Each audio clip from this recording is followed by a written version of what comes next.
The second survivor had been the first of his group of 5 to start screaming. His vocal cords destroyed, he was unable to beg or object to surgery, and he only reacted by shaking his head violently in disapproval when the anesthetic gas was brought next to him. He shook his head yes when someone suggested. Reluctantly, they tried the surgery without anesthetic, and did not react for the entire 6-hour procedure of replacing his abdominal organs and attempting to cover them with what remained of his skin. The surgeon presiding stated repeatedly that this should be medically impossible for the patient to still be alive. One terrified nurse assisting the surgery stated that she had seen the patient's mouth curl into a smile several times whenever his eyes met hers. When the surgery ended, the subject looked at the surgeon and began to wheeze loudly, attempting to talk while struggling. Assuming this must be something of drastic importance, the surgeon had a pen and pad fetched so the patient could write his message. It was simple. Keep cutting. The other 2 subjects were given the same surgery, both without anesthetic as well, although they had to be injected with a paralytic for the duration of the operation. The surgeon found it impossible to perform the operation, while the patients laughed continuously. Once paralyzed, the subjects could only follow the attending researchers with their eyes. The paralytic cleared the system in an abnormally short period of time, and they were soon trying to escape their bonds.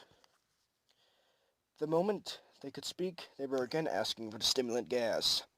The researchers tried asking why they had injured themselves, why they had ripped out their own guts, and why they wanted to be given the gas again. Only one response was given. I must remain awake. All 3 subjects' restraints were reinforced, and they were placed back into the chamber, awaiting determination as to what should be done with them.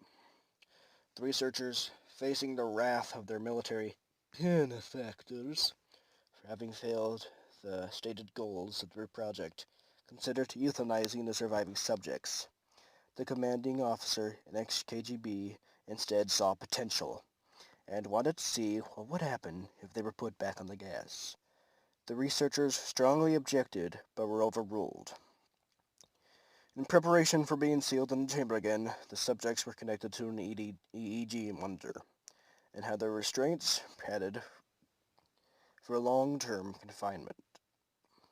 To everyone's surprise, all 3 stopped struggling the moment it was let slip that they were going back on the gas. It was obvious that at this point, all 3 were putting up a great struggle to stay awake. One of the subjects that could speak was humming loudly and continuously. The mute subject was straining his legs against their bonds with all his might. First left, then right, then left again for something to focus on. The remaining subject was holding his head off the pillow and blinking rapidly. Having been the first prepared for EEG, most of the researchers were monitoring his brain waves in surprise.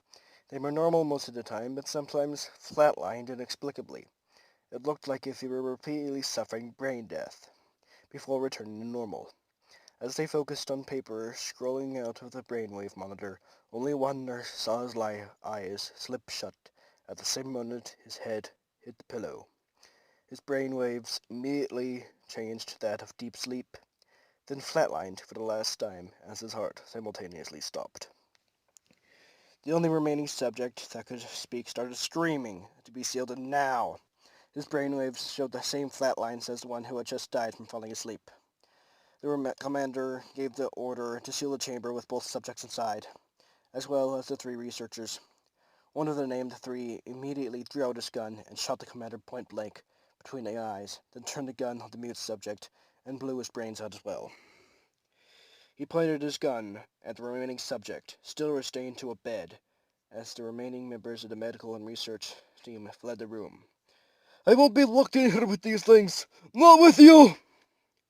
What are you? I must know! The subject smiled. Have you forgotten so easily? The subject asked. We are you. We are madness that lurks within you all, begging to be free at every moment in your deepest animal mind. We are what you hide from your beds every night.